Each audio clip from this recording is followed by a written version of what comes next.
morning, everyone. It's lovely I'm supposed to be standing over here, and I'll be wanting to have eye contact over there, so I've promised to try and stay over here, so I'm smiling a lot that way and hoping to remember.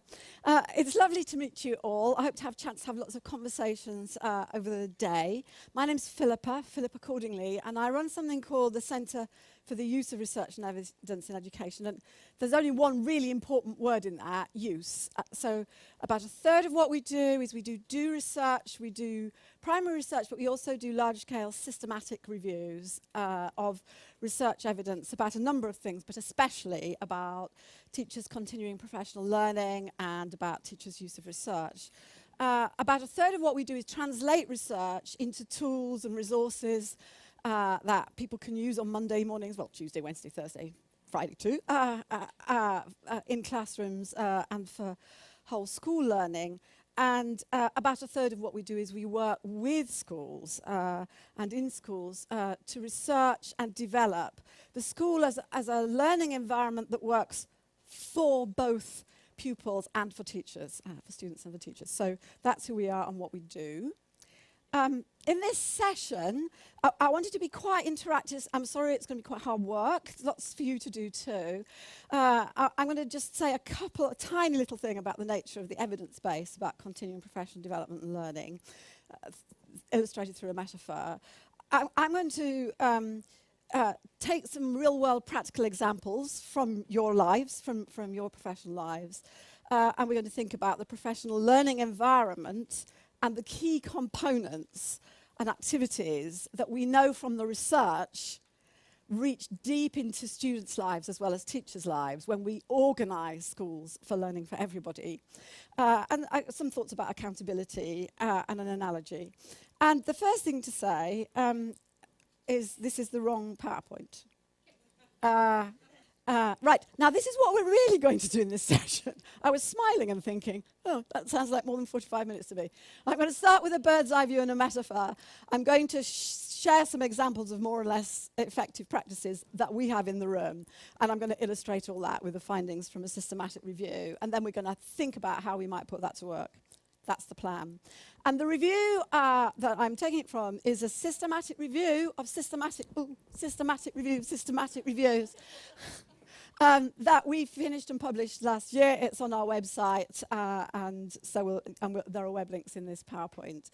And we have, since 1997 when Cure was started, we've been doing systematic reviews of the research about continuing professional development and getting increasingly frustrated a bit with it because it was about CPD, done to teachers, and we weren't finding enough research about that L bit on the end, and we were always hunting. And by last year, we thought, actually, we're at the edge now of having proper evidence about the learning part of that as well. And we've got enough systematic reviews for it to be worth doing a systematic review of systematic reviews. And these are the colleagues that I worked with.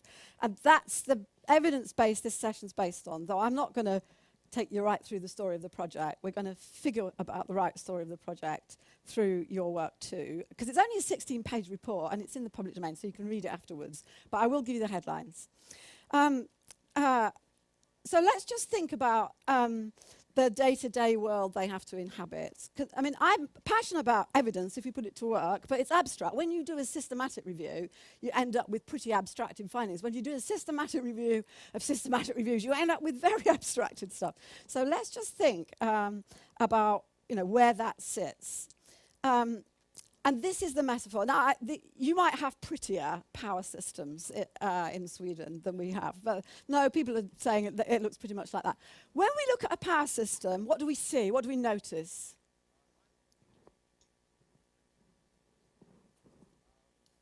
Something?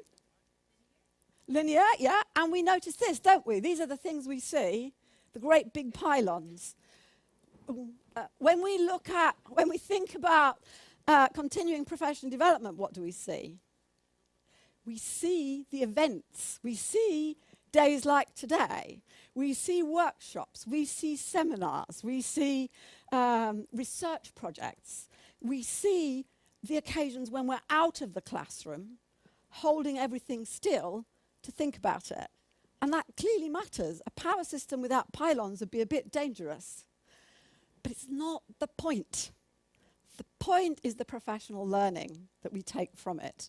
And so that's why this review is about continuing professional development learning, and that's what I want us to think about. So we have to think all the time, what is it that carries the learning, that makes the familiar of the day-to-day in the classroom strange enough for us to review it deeply and think about how to take it forward.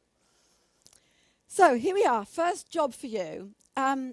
So here are some of the pylons. Here are some of the electricity pylons that the research suggests to us represent important learning opportunities in a school. Collaborative planning, developing schemes of work, developing curricula, developing materials together. Team teaching, I don't know whether that goes on a lot in the schools and the context you come from, but it's one of the things the research says, when it's structured properly, acts as an electricity pylon, holding the power up. Departmental and phase meetings. Now, these are really variable. There are lots of occasions when meetings between teachers are full of bureaucracy.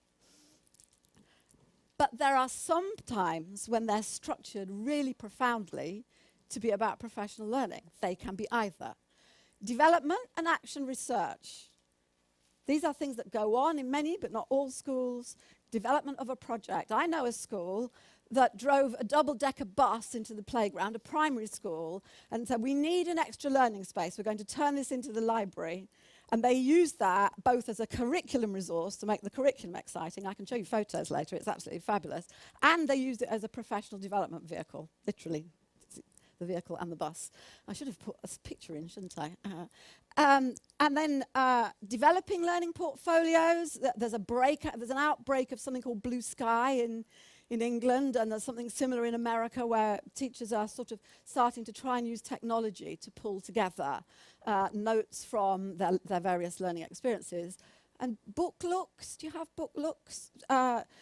In England, one of the things that senior leadership teams do is collect in all the books for a class, a year group, a subject, or a subgroup of learners, and they look at them to see is learning moving forward. And the senior leaders in many schools see this as accountability. And when you listen to teachers, what they say to me is, actually, the learning experience and the evidence I'd really like to get hold of to take my learning forward is I would like to see the books of learners in the year before they come to my class in primary school. I would like to see the books of my students who struggle with literacy to see what they're doing in geography and in mathematics. So teachers see that these could be evidence for learning, but they're sometimes use that. So with a neighbour, I want you to take a line, doesn't matter which, and I want you to go, for collaborative planning, if that's something that happens a lot in your context, I want to think whether it's red or amber or green for how far that is really helping drive student learning forward. I want you to think red, amber, green for how much that's contributing to teacher development. And I want you to think red, amber, green for how much that's contributing to making a whole bigger than the sum of the parts of student and teacher learning to make school learning go forward. And let's see if we can find any that are green all the way across. That'd be exciting, wouldn't it? Right, Buzz, go on.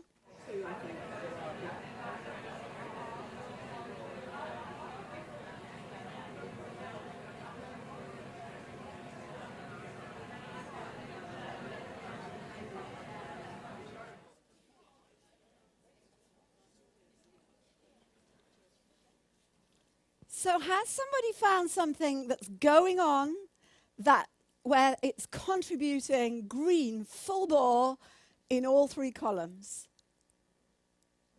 Yep. Wait. We need you to record you for posterity, so the microphone is coming. I'd say collaborative planning is green in all three. It's a requirement of our program. We're doing the IB program, and it's a requirement of that teachers work together, and we have documented evidence of teachers planning together. Fantastic. Yeah. Wonderful to hear. And I'm chair of governors of a school that does IB, and absolutely the power of that. Any other examples that are green in two columns, perhaps, if not three?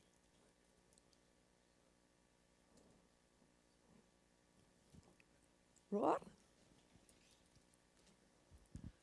I think team teaching has the capacity to be effective in all three, but at least in my school, it tends to be the teams which are friends. They collaborate very well and learn a lot from each other. But for coherent school development, it hasn't caught on. Okay. Yeah. All right. So we need systems to get things working at scale. Okay. Has anyone got another example that was 2? Because it's interesting, isn't it? What the bit that works and then the bit that doesn't. 3s are always interesting for pushing thinking forward. Another example? Okay. Well, we'll go forward. It's fine. But it's surprising. Really, all of those things could work for all 3 if we configured them well for teacher learning that is organized around modeling and supporting pupil learning. And if the school leaders understood their role as, in effect, as Vivian Robinson, who did the systematic review of leadership contributions, there's a summary on our website of that if you don't know it. So, in effect, she's saying, when school leaders treat their staff as their class, and they see their role as taking forward the learning of the teachers, so the teachers can take the learning forward of their staff, that really helps.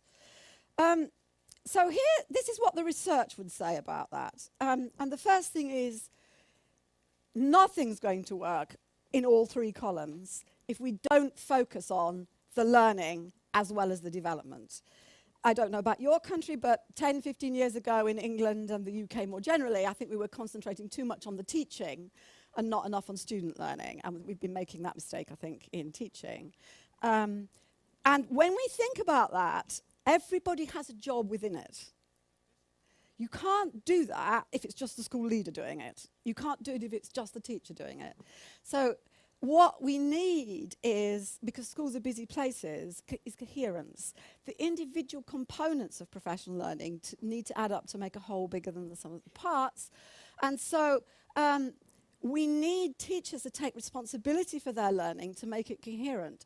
There will be lots of learning opportunities in the school from team teaching, from collaborative planning, from all kinds of things.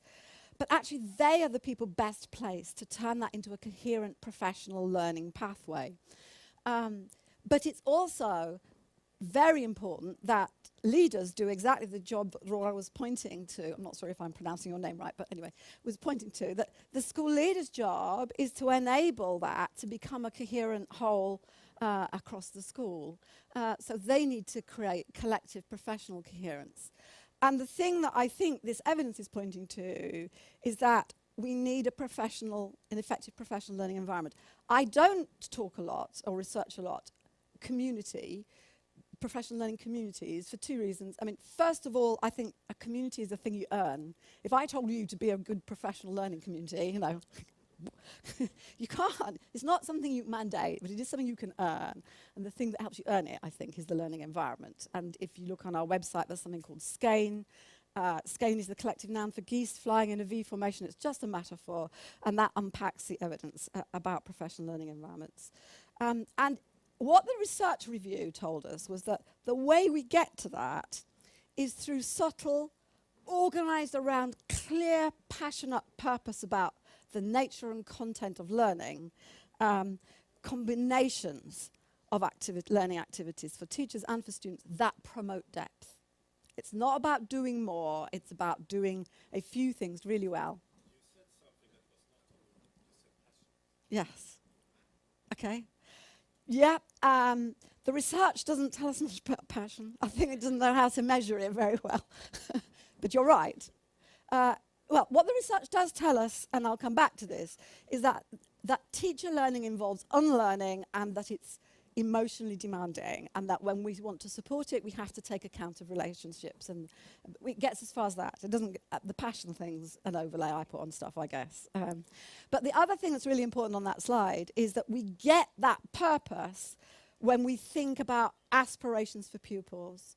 I think many education systems the world round, there are all kinds of metrics and data and PISA and all sorts of things that's getting us all to think hard about pupil starting points, but there are not nearly enough things that help us to be really concrete and specific about what our learners' learning will look like if our learning's successful. If I'm going to learn about deeper and more meaningful questioning and growing the independence and inquiry skills of my students, I need to know what it will look like if I am successful and work back from that, not just know what their starting points are and keep taking steps forward. I have to have a picture of success.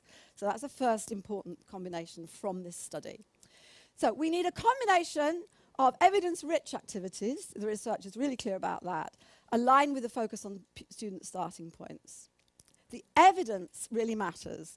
If professional learning conversations did not in any way correlate with student success in this review, unless, two things, unless the professional learning conversations were focused on having tried something new, not necessarily because new is better, but because new messes things up and gives us chance to see our learners more clearly.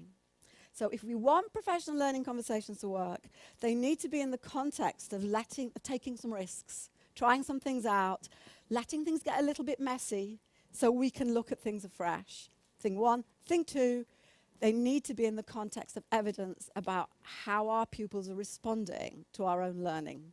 So those two things threaded through. Evidence-rich, that's what that means.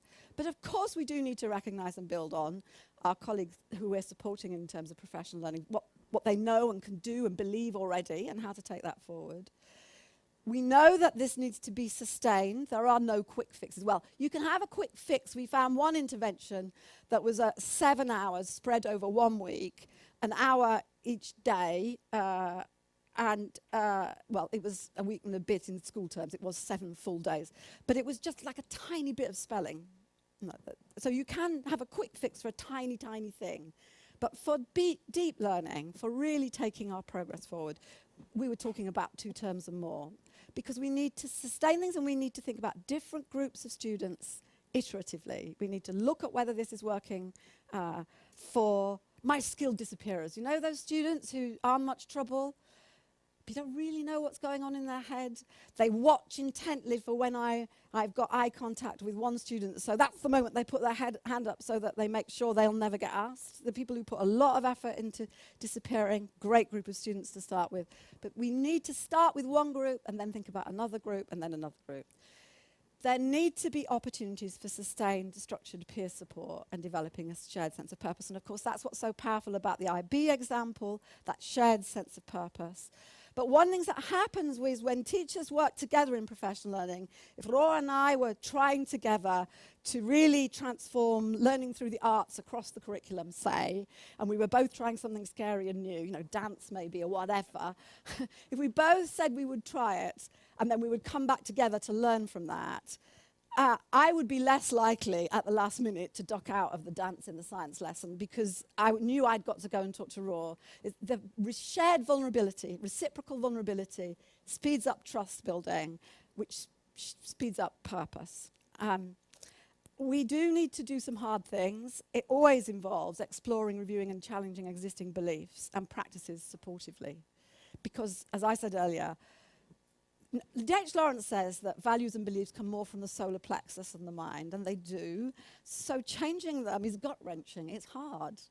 And if it's hard, we need someone to hold our hand while we do it. I get carried away with metaphors, sorry about that. So we need that peer support, and we need that to help us challenge our beliefs supportively. But the other thing we need to challenge beliefs is to keep coming at an issue. Well, it works for my skilled disappearers. I wonder if it's going to work for my most able natural enthusiasts. Will it work for my street smart but reluctant boys? Will it work for? You keep asking the same questions for different groups of students, then we get an ever deeper take on it. And again, the collaborative reviewing of how pupils are responding as I refine my practices. Just supporting professional development on what stuff looks like, no good at all. If we only help teachers learn, if we only give them electricity pylons that are about the surface features of doing something, they're condemned to use it in the form in which they first encounter it. So they'll do it and they'll go, tried that, didn't work. Or they'll say, tried that, I do it now, and they'll be talking the talk, but it won't have had chance to bed down deep into the learning. If teachers need to develop practical theory and underpinning rationale as well as the practice, and they need to do that side by side to really understand something deeply enough to then use it to meet the needs of the individual but highly different students they're working with. So very important, developing theory and practice side by side. I don't think in our country, in the United Kingdom, we've been good at that. When I first started working on this in 1997, we did a survey of teachers and asked them how many were engaging with research. 3% said they were, and every one of them said they wouldn't let anyone else know because they would be ridiculed. We had, at that time, a very anti-intellectual culture. Thankfully, that's changing. And research ed is a fabulous part of that. But we're still a bit skeptical about theory for all kinds of good reasons, but we need to take charge of developing practical theory. And we also need access to specialists when we're learning. There might be different specialists who offer different things, and sometimes the specialism might be reading something fabulous. It doesn't necessarily have to be a person. But we need to have chance as teachers to work with people who understand things deeply so they and we can challenge orthodoxies together. We need to work with people who can illustrate otherness, in particular highly successful otherness, to expand our ideas of what's possible. And we need to work with folk who can help us evaluate and design our professional learning. We know from this review there are some things that are not working and cost effective, and generic continuing professional development support for teachers just focus on questioning skills, just focus on assessment for learning, just focus on mindsets, just focus on thinking skills. Abstracted does not correlate with success unless teachers are also given structured opportunities to contextualize that both in their subject and for their particular students. So they need to have chance about what thinking skill means when I'm 5.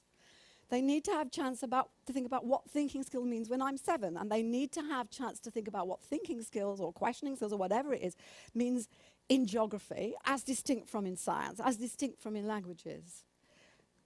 If we don't take both those steps, then it's almost impossible for the teachers to develop the practical theory or underpinning rationale that gives them control as a professional in making good choices about how to use that. Well, this next one will be no surprise. Just telling teachers what to do doesn't work. Well, we all can think of lots of instances of that, I'm sure. And neither does providing materials, unless we also give them and respect the skills they have in figuring out what's involved in making those things work and the implications. And unless we give them the chance and the respect to say, it's not working for my students. In England, the medical profession has a journal, not from the big colleges, called Bandolier. You know, I don't know, you know those big strings of bullets that shepherds and bandits have? That's a bandolier. And it's deliberately a reference to ammunition. So it's to give doctors ammunition that helps them be confident to make the right decision for the individual patient, even if the hospital has this as a policy. And in a sense, that's what we're saying here for teachers, that we need to give teachers the respect to work out whether the school policy, the research, at this moment in time is working for the particular class or group of students they're working with. This is a skilled set of professional judgments. No matter how big the effect size from a large-scale study, researchers make things generalizable. It's a good thing to do. It's a skilled thing to do. But that still doesn't mean it works for everyone. And teachers are the people in the middle of having to make those times. Providing time or frequent support without structured opportunities to engage with, understand and reflect. Ra was talking to us about colleagues who do work very well together. And that's great. But other colleagues weren't doing that. And just having those conversations alone won't work unless there are structures that remind them to mess things up a bit. Because there are profound friendship groups that just recycle current practice because they're excited about it and to share without doing the challenging part of the piece. And so that's what it's saying. So structured opportunities to engage with, understand, and reflect on the implications of new approaches and practices. That doesn't work. It doesn't work unless we provide structure. Why would it? Why on earth would we think, if we need all this structure for our pupils' learning, that we wouldn't need it for our colleagues' learning? I've covered all the things on that slide. Here's a piece. Much of what I've said so far, we had in the earlier reviews of qualitative and mixed method studies. The thing that's interesting about the review that's published on our website we did last year is that we now have quantitative experimental and mixed method study evidence to back it up. But one of the things that the quantitative evidence emphasizes much more than the qualitative evidence did is this, that formative assessment for teachers is key. And that if we want to support the professional learning of teachers, one of the smartest things we can do is model good assessment for learning techniques. So that means if I'm introducing thinking skills, I need to give the teachers a really good strategy to use with students. So let's say, I'm going to say, odd one out.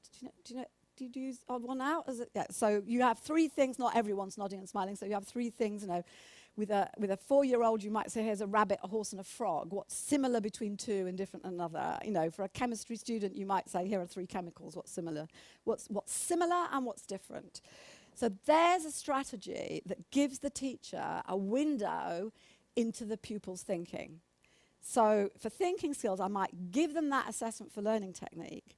But what I then have to do is be exacting and interested and fascinated to hear from the teacher how their students responded. Because that's the evidence I need to know whether my support for the CPD is doing its job.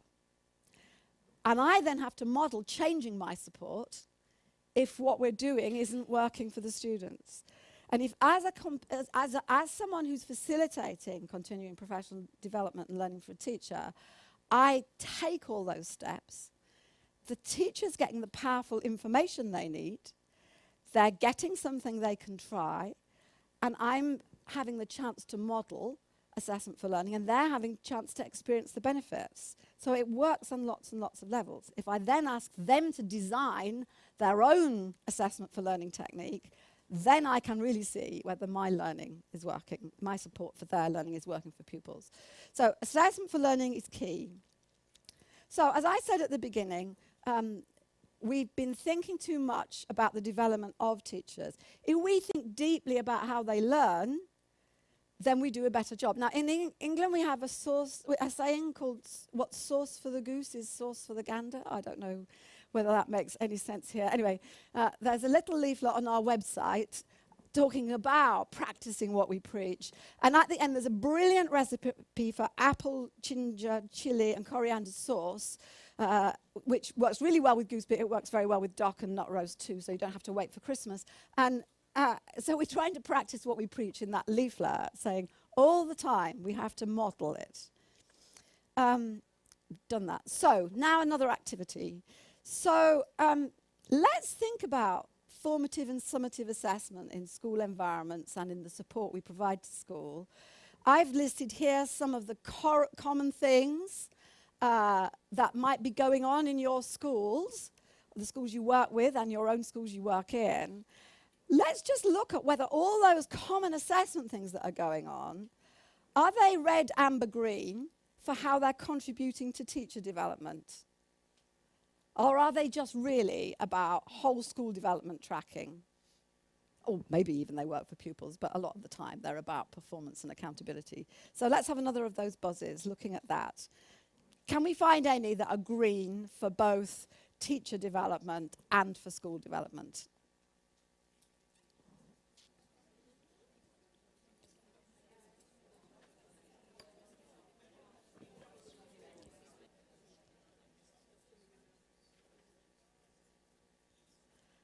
So has someone got some examples of things that are green in both columns and that that we're willing to share?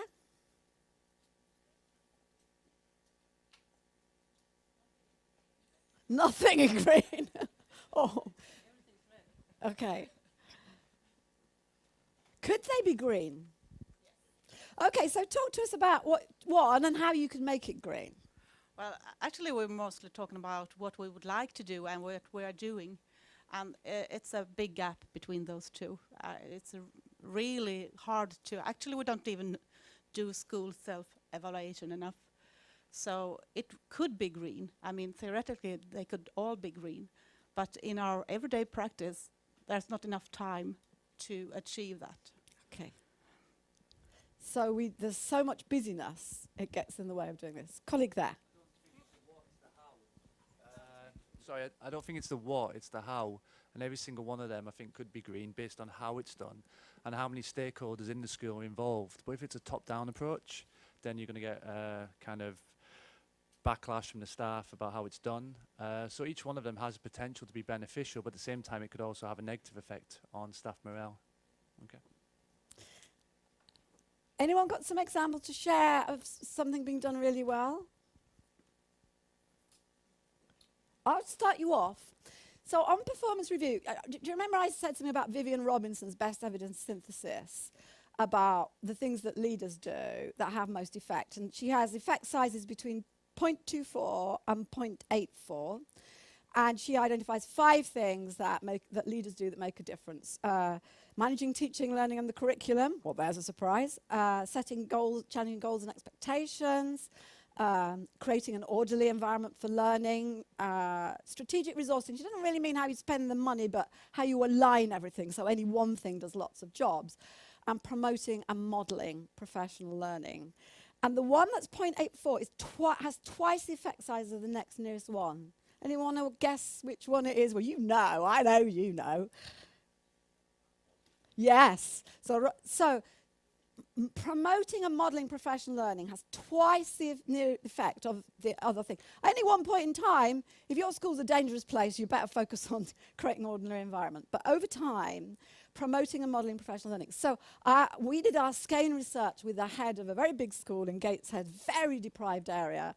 And he'd got himself into a situation where he'd made an agreement, or someone, not him, someone had made an agreement with the unions that the school leadership team and the people leading CPD couldn't see performance review goals. What? Now, he knew this was crazy, and he knew he needed to change it, and he knew he needed to have the trust of the staff. He also had video cameras that were made available for CPD, and nobody was using them.